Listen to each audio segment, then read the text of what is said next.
Artdisplay.com has a number of armature display options for a variety of uses. Here we're going to use the T-arm, which is a bendable T to hold your piece. We'll take the post out of the base. We will bend the arms down first before we go around. That'll make for a more stable mount. We'll see where we want to bend the arms forward, where we're going to hold it. The next thing to do is determine where to bend it inwards to hold the piece stable. This will keep it from obviously falling out. Then we will cut the excess back, put it in the base, and then we are pretty much good to go. There you'll see the arms coming down, which makes for a more stable mount. We've also bent the back post back a little bit so it's straight and the tips cut so not much comes around the front. Another way to bend these is bend it around a similar shaped object first, or if your art is stable enough, you can bend it right around the artwork itself. Here we're using something cylindrical to get a rounded bend. For tight bends, use 2 pairs of pliers.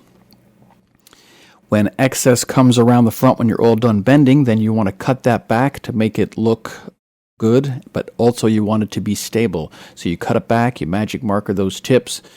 This looks good. You can paint the tips out that are coming around if you want as well. Also, we bent the post forward to center it front to back on the base.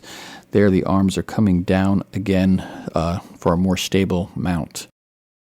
Another way to use it, here we've bent the post forward and we're cutting one side of the T completely off, created a hook on the other side so you can hang things like ornaments, or this is the way we mounted this piece by hanging it.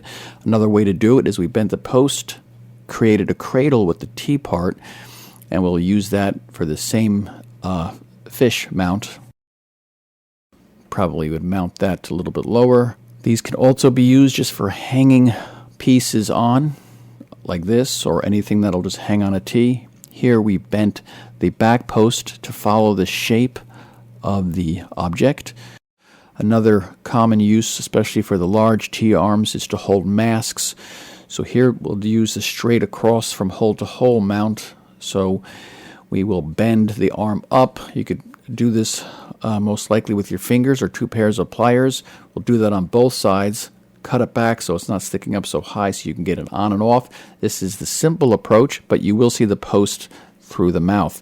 You can get more complicated and make a complicated bend so it goes around the mouth. It'll take probably a vise and whatnot, and it makes a much more complicated stand, but there you can see you don't see the post through the mouth. Other options are wall mounts. Here we'll use a T to mount this knife on the wall. You bend it around in the same fashion as other mounts, but will come straight off so it can go into the wall. You'll want to choose a place on the object where the center of gravity is mostly below where it comes out of the wall, so it's not going to spin on you on the wall unless you have another way to hold it. So we'll throw that onto the wall like that, and that's pretty much good to go. Another way to use the T, these T's are sold separately without the base, so you can use it for things like this or your own base. So that is some of the ways that you can use the armatures at artdisplay.com.